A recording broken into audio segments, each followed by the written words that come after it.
श्री राम समर्थ.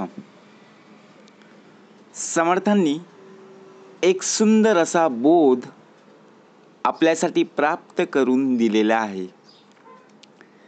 देहादिक प्रपंच हा चिंतियेला, परी अंतरी लोभ निश्चित ठेला. हरी चिंतने मुक्ती कांतावरावी, सदा संगती सज्जनाची धरावी. समर्थांनी उत्तमाचा श्लोक आपल्यासाठी प्राप्त करून दिलेला आहे. हे मना, देहादिक प्रपंच हा चिंतियेला. या जीवनामध्ये, या आयुष्यामध्ये संपूर्णपणे हा देह या प्रपंचामध्ये चिंतित आहे. मनुष्य हा आपल्या देहाचा व प्रपंचाचाच विचार करीत असतो. सकाळी उठल्यापासून ते रात्री झोपेपर्यंत सारखं त्याच्या मनामध्ये एकच विषय, ती म्हणजे एक प्रकारे चिंता. उद्याचं माझं कसं होईल, आजचा दिवस कसा उत्तमाचा जाईल, हा सारखा मनामध्ये त्याचा प्रश्न उभा राहिलेला आहे. परंतु जर विचार केला,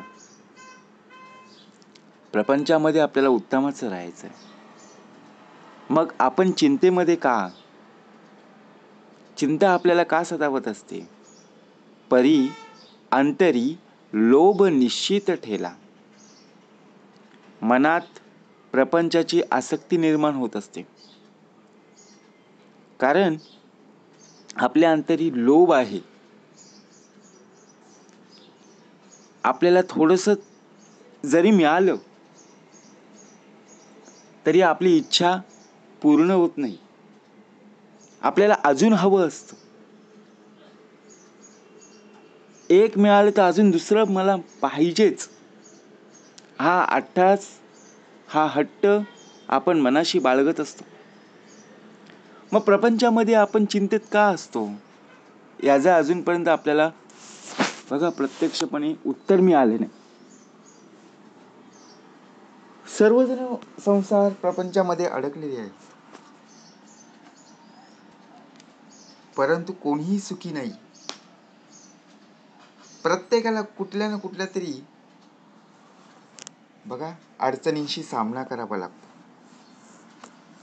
मग संसारामध्येच का असं होत असतं? का अशा प्रकारे बघा जी आपली पिळवणूक होत असते, ती आपली देहाची का होत आहे? का प्रपंचामध्ये असे प्रश्न आपल्याला उद्भवत असतात? परी अंतरी लोभ निश्चिंत ठेला. लोभ आहे, बरोबर की नाही? लोभ आपल्याला प्रत्यक्षपणे त्या लोभातून बाहेर पडायचं आहे. निश्चय असला पाहिजे. हरी चिंतने मुक्ती कांता भरावी. म्हणून मनुष्याने भगवंताच्या चिंतनाने मुक्ती रूप स्त्री वरावी. आपण भगवंताचं स्मरण करत असताना आपलं मन खरंच एकरूप असतं का हो? नाही ना.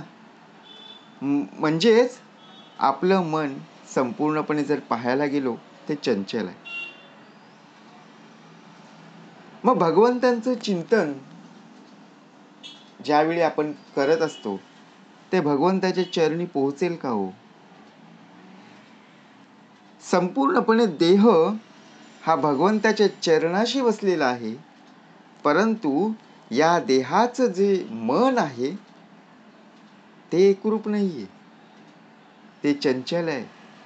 म्हणून प्रपंचामध्ये चिंतेला तुम्ही बघा ग्रासलेला आहे. म्हणून प्रपंचामध्ये चिंता सतावत आहे. हा या प्रश्नाचं उत्तर आहे. प्रपंचामध्ये चिंता का येते, तर त्याचं उत्तर मन एकाग्र नाहीये. मनासी टाकिले मागे गतीसी तुलना नसे. मग विषय वासनेला आपण का बळी पडतो? मग आपल्या अंतरी लोभ का येत असतात? आपण आहोत त्यामध्ये आपण सुखी का नाही येत?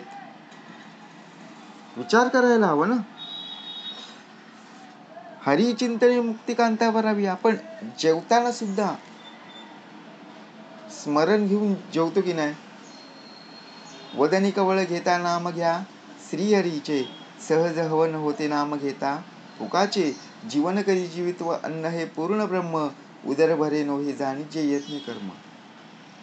तेव्हा आपण जेवणाला सुरुवात करतो, परंतु आपण त्या जेवणाकडे लक्ष न देता आपलं लक्ष दुसरीकडे असते, दुसऱ्यांच्या ताटामध्ये असतं. त्याला किती वाढले, मला एकच गुलाबजाम दिलाय, त्याला 2-2 गुलाबजाम, 3 गुलाबजाम दिले. मग आपल्यामध्ये लोभ येतं, आपल्यामध्ये मत्सर येतं. अरे मग मलाच का कमी दिलं? बरोबर की नाही? आणि जर समजा आपल्यामध्ये, आपल्या वाटीमध्ये बघा 2-3 गुलाबजाम असतील आणि त्याच्या ताटामध्ये एक जर असेल, तर आपण आपला मीपणा दाखवतो. बरोबर की नाही? म्हणजे विचार करा, आपल्याला जेवढं काही प्राप्त करून दिलेलं आहे ना, त्यामध्ये समाधानी असलं पाहिजे. तर ते अन्न ते आपल्या शरीराला लागत असतं. म्हणून समर्थ म्हणाले, हरिचिंतने मुक्तिकांता भरावी. कुठलंही काम असू दे, भगवंताच्या नामस्मरणाने कार्याला सुरुवात केली पाहिजे. कारण सदा संगती सज्जनाची धरावी. जी संगत आपल्याला प्राप्त करून दिलेली आहे ती सज्जनाची. दररोज आपल्याला भगवंताचं नामस्मरण सकाळ संध्याकाळ झालंच पाहिजे. कुठलंही काम करत असताना बघा, आपल्या हाती जपमाळ नसेल, स्मरणिका नसेल तरी चालेल, परंतु प्रत्यक्षपणे आपल्या मुखातून त्या भगवंताचं नामस्मरण यायला हवं. कारण आपल्याला तीच पुण्याई शेवटपर्यंत टिकून नेत असते. भगवंताच्या चिंतनाने, भगवंताच्या स्मरणाने सर्व प्रश्न सुटत असतात. म्हणून या देहाला संपूर्णपणे प्रपंचाने बघा, आपल्याला संपूर्णपणे या चिंतेने ग्रासलेलं आहे. प्रपंचात लक्ष लागत नाहीये, संसारामध्ये लक्ष लागत नाहीये. अनेक प्रकारचे प्रश्न, अनेक प्रकारच्या अडचणी, अनेक प्रकारचे संकट असे उद्भवत येतात ना,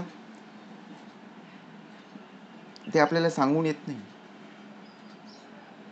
एखादा छोटासाच प्रसंग असतो, पण तोच प्रश्न सोडवण्यासाठी आपल्याला सारखी चिंता येत असते की नाही? आणि मग त्या चिंतेमुळे संपूर्ण आपले शरीर हतबल होतं. शरीर संपूर्णपणे काय होतं? कमजोर होतं. किती धडधाकड असलेला देह हा शेवटी कमजोर का झाला? कारण मनात असलेली चिंता, या मनामध्ये असलेली चिंता आपल्याला दूर करायची आहे. म्हणून श्लोक आपल्यासाठी प्राप्त करून दिलेला आहे, साधे सुद्धा नाहीये. या श्लोकामुळे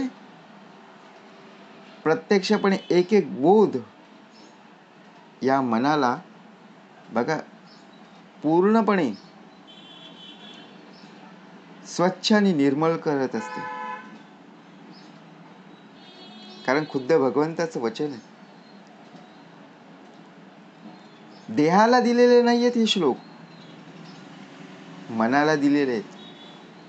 म्हणून समर्थ प्रत्यक्षपणे सुरुवात करत असताना हे सज्जन मना, बरोबर की नाही? सुरुवात कशी केलेली? सदा संगती सज्जनाची धरावी. सज्जन काय, दुर्जन काय हे आपल्याला कळलं पाहिजे. म्हणून समर्थाने उत्तमाचा श्लोक प्राप्त करून दिलेला आहे. देहादिक प्रपंच हा चिंतियेला, परी अंतरी लोभ निश्चित ठेला, हरी चिंतने मुक्ती कांता भरावी, सदा संगती सज्जनाची धरावी. जय जय रघुवीर समर्थ.